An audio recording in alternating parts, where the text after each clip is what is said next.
ರಾಜ್ಯದ ಅಭಿವೃದ್ಧಿ ಸಂಬಂಧಪಟ್ಟಂತೆ ಅನುದಾನ ಸಂಬಂಧಪಟ್ಟಂತೆ ಹಿರಿಯ ಶಾಸಕರಾದಂಥ ನಾಡಗೌಡರು ಅಪ್ಪಾಜಿ ನಾಡಗೌಡರು ಮಾತಾಡಿದ್ರು ಸಂಬಂಧಪಟ್ಟಂತೆ ನಮ್ಮ ಜೊತೆ ಇದ್ದಾರೆ. ಸರ್, ಅನುದಾನ ವಿಚಾರ ಸಂಬಂಧಪಟ್ಟಂತೆ ಒಂದು ಹೇಳಿಕೆಯನ್ನು ಕೊಟ್ಟಿದ್ರಿ. ಈಗಲೂ ಕೂಡ ತಾವು ಸ್ಟ್ಯಾಂಡ್ ಆಗಿದ್ರೆ ಏನು ಸರ್ ಆ್ಯಕ್ಚುಲಿ ಏನಾಗ್ತದೆ? ನಾನು ಹೇಳಿದಂಥದ್ದು ಯಾವುದೂ ಅದರಲ್ಲಿ ತಪ್ಪರ್ಥ ಗ್ರಹಿಸ್ತಕ್ಕಂಥದ್ದೇನಿಲ್ಲ. ಅಭಿವೃದ್ಧಿ ಅನ್ನೋದಂಥದ್ದು ಸಮಗ್ರವಾಗಿ ಆಗಬೇಕಾದಂಥದ್ದು ಮತ್ತು ಎಲ್ಲಿ ಬೆಳವಣಿಗೆ ಆಗಿಲ್ಲ, ಎಲ್ಲಿ ಅಭಿವೃದ್ಧಿ ಆಗಿಲ್ಲ, ಆ ದೃಷ್ಟಿಕೋನದಿಂದ ನಾವು ಅಭಿವೃದ್ಧಿ ಮಾಡಬೇಕನ್ನುವಂಥದ್ದು ನಂಜುಂಡಪ್ಪ ವರದಿ ಇದೆ, ಸಾಕಷ್ಟು ಸರ್ವೆಗಳು ಮಾಡಿದ್ದಾರೆ.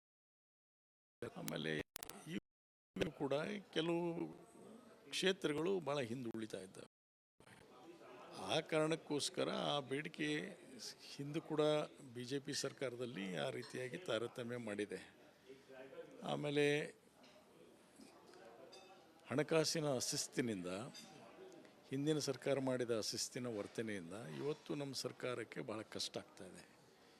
ಇನ್ನು ಮುಂದೆ ಆದರೂ ಕೂಡ ನಮ್ಮ ಸರ್ಕಾರ ಆ ಎಲ್ಲ ಅಂಶಗಳನ್ನು ಗಮನದಲ್ಲಿಟ್ಟು ಮಾಡಬೇಕು ಅನ್ನುವಂಥದ್ದು ನನ್ನ ಒಂದು ಉದ್ದೇಶ. ಆದರೆ ಸಮಗ್ರ ಅಭಿವೃದ್ಧಿನ ಕಲ್ಪನೆ ಇರಬೇಕು ಅನ್ನೋದನ್ನು ಮಾತ್ರ ನಾನು ಹೇಳಿದಂಥದ್ದು.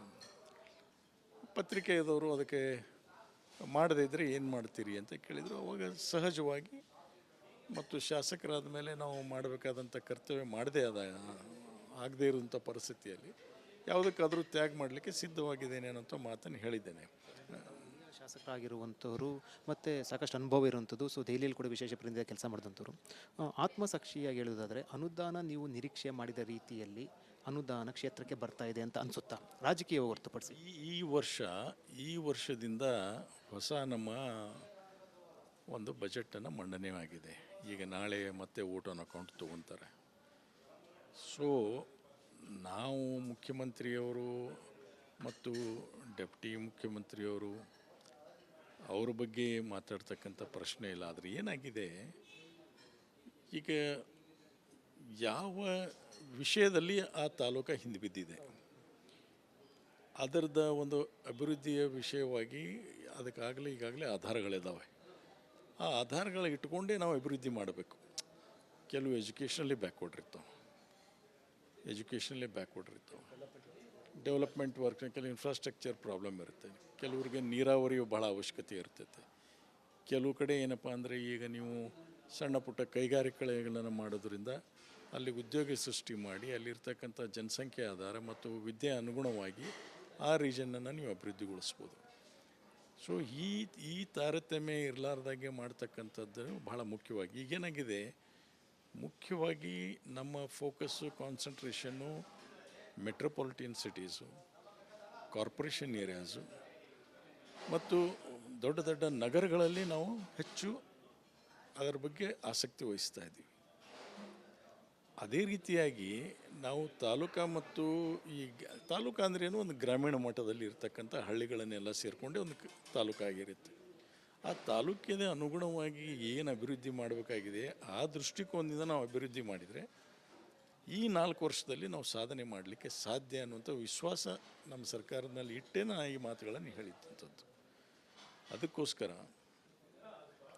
ಒಂದು ದಿವಸದಲ್ಲೇ ಅಭಿವೃದ್ಧಿ ಅಂತ ಹೇಳಿ ಮುಕ್ತಾಯ ಮಾಡಲಿಕ್ಕಾಗೋದಿಲ್ಲ. ಅಭಿವೃದ್ಧಿ ಅಂದರೆ ಇಟ್ಸ್ ಎ ಕಂಟಿನ್ಯೂಸ್ ಪ್ರೊಸೆಸ್, ಇಲ್ಲ ಅಂತ ಹೇಳೋದಿಲ್ಲ. ಎಲ್ಲಿವರೆಗೆ ಸೂರ್ಯಚಂದ್ರ ಇರ್ತಾನೋ ಅಲ್ಲಿವರೆಗೂ ಕೂಡ ಅಭಿವೃದ್ಧಿಯ ಅರ್ಥ ಅದೇ ರೀತಿಯಾಗಿರೋದು. ಹೊಸ ಬೇಡಿಕೆಗಳು ಬರ್ತಾವೆ, ಹೊಸ ರೀತಿಯಾದಂಥ ಆದ್ಯತೆಗಳನ್ನು ಕೊಡಬೇಕಾಗ್ತೈತಿ.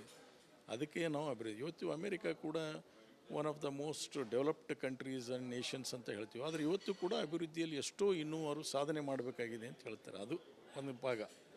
ಆದರೆ ಮೂಲಭೂತವಾಗಿರ್ತಕ್ಕಂಥವು ಶಿಕ್ಷಣ, ಗ್ರಾಮೀಣ ರಸ್ತೆಗಳು, ಆನಂತರ ಆರೋಗ್ಯ, ಬಹಳ ಮುಖ್ಯವಾಗಿ ಆರೋಗ್ಯ ಮತ್ತು ಇವನು ಅವಶ್ಯಕವಾಗಿರ್ತಕ್ಕಂಥವನ್ನ ಅದಕ್ಕೆ ಬಹಳ ಆದ್ಯತೆ ಕೊಡಬೇಕು ನಾವು. ರಸ್ತೆಗಳು, ನೀರಾವರಿ ಯೋಜನೆಗಳು, ಇವಕ್ಕೆಲ್ಲನೂ ಕೂಡ ಗ್ರಾಮೀಣ ಮಟ್ಟದಲ್ಲಿ ಹೇಗಪ್ಪ ನೀವು ಜನರಿಗೆ ಅವರಿಗೆ ಆರ್ಥಿಕ ಒಂದು ಸಂಕಷ್ಟದಲ್ಲಿದ್ದವ್ರನ್ನ ಮೇಲೆತ್ತುವಂಥದ್ದನ್ನು ಮಾಡಬೇಕು. ಆ ಕಾರ್ಯಕ್ರಮದಲ್ಲಿ ಹಾಕ್ಕೊಂಡು ನಾವು ಮಾಡಬೇಕಾಗ್ತದೆ. ಗ್ಯಾರಂಟಿ ಯೋಜನೆಗಳಿಂದ ಇವೆಲ್ಲ ಕೂಡ ಸಾಧ್ಯ ಇದೆ, ಅಥವಾ ಗ್ಯಾರಂಟಿ ಯೋಜನೆಗಳು ಒಂದಷ್ಟು ಅನುದಾನಕ್ಕೆ ತೊಡಕಾಗ್ತಾ ಇದೆ ಅನ್ನುವಂಥದ್ದು ಒಪ್ತೀರಾ?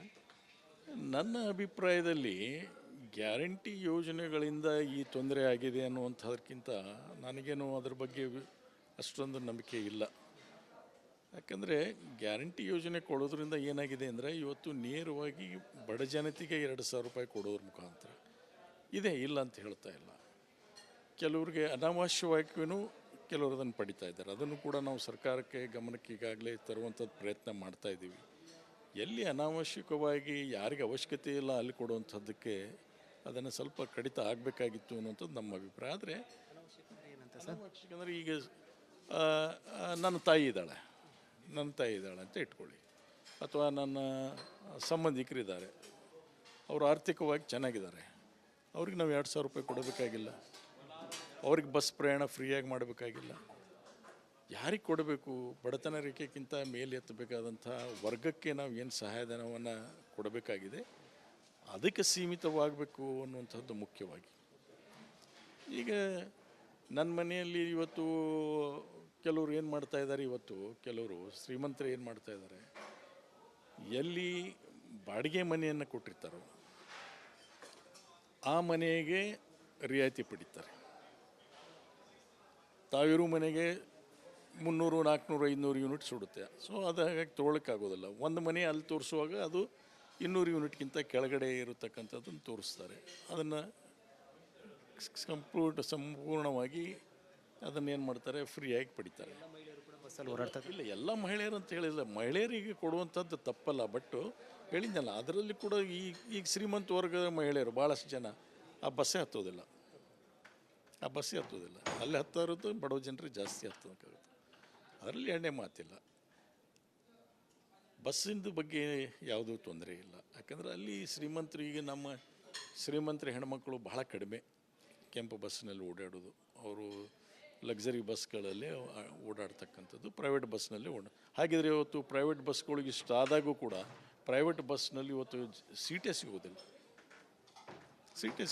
ಕಡಿವಾಣ ಹಾಕಬೇಕು ಅಥವಾ ಒಂದಷ್ಟು ರಿಸ್ಟ್ರಿಕ್ಷನ್ ತರಬೇಕು ಅಂತ ಯಾವುದಕ್ಕೆ ಕೇಳ್ತಾ ಇದ್ದೀರಿ ಸರ್? 2,000 ರೂಪಾಯಿ ಏನು ಕೊಡ್ತಾ ಇದ್ದೀವಿ, ಯಾವ ವರ್ಗಕ್ಕೆ ಕೊಡಬೇಕು ಅನ್ನೋಂಥದ್ದು ಭಾಳ ಮುಖ್ಯ. ಆಮೇಲೆ ಈ BPLನಲ್ಲಿ ಏನಿದೆ, BPLನಲ್ಲಿ ಇವತ್ತೇನಾಗಿದೆ, ಭಾಳಷ್ಟು ಜನರು ಅದನ್ನು ಈಗಾಗಲೇ ಸರ್ಕಾರ ಕೂಡ ಅದ್ರ ಬಗ್ಗೆ ಚಿಂತನೆ ಮಾಡಿದೆ. ಅದ್ರ ಬಂತ ನನಗೆ ತಿಳಿದು ಬಂದಂಥ ವಿಷಯ ಏನಾಗಿದೆ, ಮೋರ್ ದೆನ್ 70% ಜನ ಅದರ ಬೆನಿಫಿಟ್ ಪಡಿತಾ ಇದ್ದಾರೆ.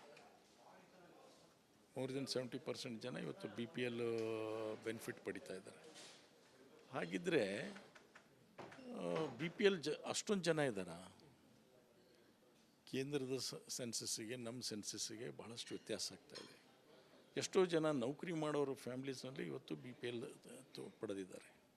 ಸೊ ಅಂಥದನ್ನೆಲ್ಲ ಫಿಲ್ಟ್ರ್ ಮಾಡಲಿ ಅನ್ನುತ್ತದೆ. ಬಟ್ ಓವರಾಲ್ ಈ ಗ್ಯಾರಂಟಿ ಕೊಡೋದ್ರಿಂದ ಏನು ತೊಂದರೆ ಇಲ್ಲ. ಬಟ್ ಗ್ಯಾರಂಟಿ ಕೊಡೋದ್ರ ಜೊತೆಯಾಗಿ ಅಭಿವೃದ್ಧಿಯ ಕಲ್ಪನೆ, ಅಭಿವೃದ್ಧಿಯ ದೃಷ್ಟಿಕೋನ ಸ್ವಲ್ಪ ಬದಲಾವಣೆ ಬರಬೇಕು. ಅದು ಮುಖ್ಯಮಂತ್ರಿಯವರು ಮಾಡೋದಂಥದ್ದೆಲ್ಲ ಇವರಂತಲ್ಲ. ಇವತ್ತು ಮಂತ್ರಿಮಂಡಲದ ಒಟ್ಟಾರೆ ಜವಾಬ್ದಾರಿ ತಮ್ಮ ಇಲಾಖೆಯಲ್ಲಿ ತಮ್ಮದಾದಂಥ ವರದಿ ಇಟ್ಕೊಂಡು ಯಾವ ಹಿಂದುಳಿದಂಥ ಪ್ರದೇಶಗಳಲ್ಲಿ ನಾವು ಏನು ಕೆಲಸ ಮಾಡಬೇಕು ಅನ್ನೋದನ್ನು ಒಟ್ಟಾರೆ ತೊಗೊಂಡು ಚರ್ಚೆ ಮಾಡಿ ಅದನ್ನು ಆ ರೀತಿಯಾಗಿ ಅಭಿವೃದ್ಧಿ ಮಾಡೋದಾದರೆ ಯಾರಿಗೂ ತಾರತಮ್ಯ ಆಗೋದಿಲ್ಲ. ಅಭಿವೃದ್ಧಿ ಸಂಬಂಧಪಟ್ಟಂತೆ ಯಾವುದೇ ತಾರತಮ್ಯ ಇಲ್ಲದೆ ಹಣ ಬಿಡುಗಡೆ ಆಗ್ತಾ ಇದೆ ಅಂತ ಅನ್ಸುತ್ತಾ? ಈ ವರ್ಷದಿಂದ ಹಿಂದೆ ಆಗಿದೆ ಅಂತ ಹೇಳಿದ್ನಲ್ಲ, BJP ಸರ್ಕಾರದಲ್ಲಿ ಸಾಕಷ್ಟು ಆಗಿದೆ. ಈಗಿನ ಅವಧಿಯಲ್ಲಿ ಆಗಿದೆ. ನಾವು ಬಂದ ಮೇಲೆ 1 ವರ್ಷ ಹೆಚ್ಚು ಕಡಿಮೆ. ನಿಮ್ಮ ನಿರೀಕ್ಷೆ ಎಷ್ಟಾಗಿದೆ ಹಣ ಬಿಡುಗಡೆ? ಇಲ್ಲ, ನಮಗಾಗಿದೆ. ನಮ್ಗೆ ಎಷ್ಟು ಕೊಟ್ಟಿದ್ದಾರೆ ಅಂದರೆ ಸುಮಾರು ಒಂದು 150 ಇಂದ 200 ಕೋಟಿ ರೂಪಾಯಿ ಬಂದಿದೆ. ಯಾಕೆ ಹೇಳಿದೆ ಸರ್? ನನಗೆ ಹೇಳ್ತೀನಿ ನಿಮ್ಗೆ ಯಾಕೆ ಹೇಳಿದೆ ಅಂದರೆ, ಕೆಲವು ವಿಳಂಬ ಆಗ್ತಾಯಿದ್ದಾವೆ.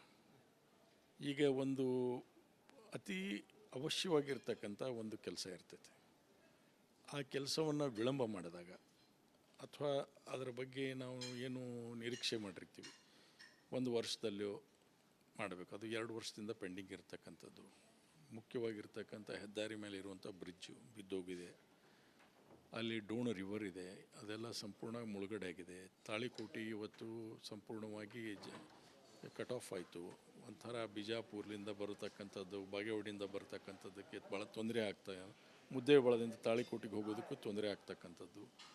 ಇವೆಲ್ಲ ಇದ್ದಂಥ ಸಂದರ್ಭದಲ್ಲಿ ಸುಮಾರು ಬ್ರಿಡ್ಜ್ ಬಿದ್ದು 2 ವರ್ಷ ಆಯಿತು. ಹಿಂದಿನವರು ಕೂಡ ಅದನ್ನು